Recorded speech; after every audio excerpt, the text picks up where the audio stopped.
So the appeal of the merger is clear, giving AT&T control of both content creation and distribution. But it won't come cheap. In fact, it's going to cost them around $85 billion, the equivalent of £70 billion. Now, the deal would immediately make AT&T a worldwide media giant, joining the likes of Comcast, which owns NBC, Universal, and the film studio DreamWorks Animation. And it would also join the likes of Disney, now the owner of companies ranging from ESPN, you've got ABC, Pixar, and the likes of Marvel and Lucasfilm, the studio behind the Star Wars film. Now, as you can see, that's a huge portion of the global entertainment landscape in the hands of these three businesses. And with the deal needing approval from regulators next year, that could be a big hurdle for this takeover. Well, let's speak to Daniel J. Mitchell, Senior Fellow at the Cato Institute, a free market think tank. He joins us from Florida via Skype. Many thanks indeed for joining us. Eye-watering figures, $85 billion. How significant is the buying of Time Warner by AT&T? Well, I think it's going to give us three big companies that are going to compete with each other, and that's probably good news for consumers, because the more you have companies slugging it out for our dollars or our pounds, that's presumably going to keep them on their toes. There have been concerns raised about the concentration of too much media power in the hands of a few. Is that a fair assessment of this potential deal?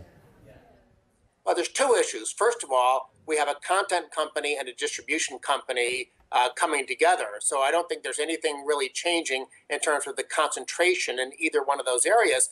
But then second, from a more broadly philosophical, economical basis, as long as there's free entry into a marketplace, then I don't think we really need to worry about whether or not there's a concentration of power. I mean, AT&T or any of these other companies, they have no ability to force me to buy their products. And so long as new competitors can come in, if AT&T decides to try to raise prices, then I think consumers will be well served. So what potential obstacles could there be to this deal going through?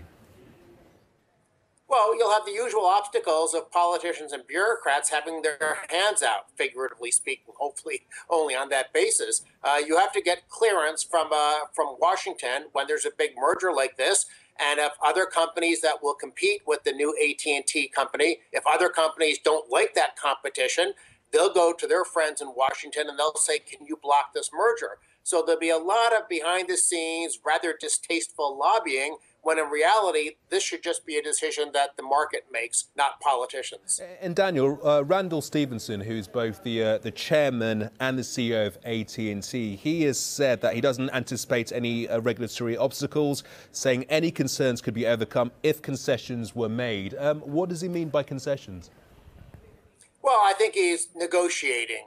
He doesn't know how much other companies will try to block this.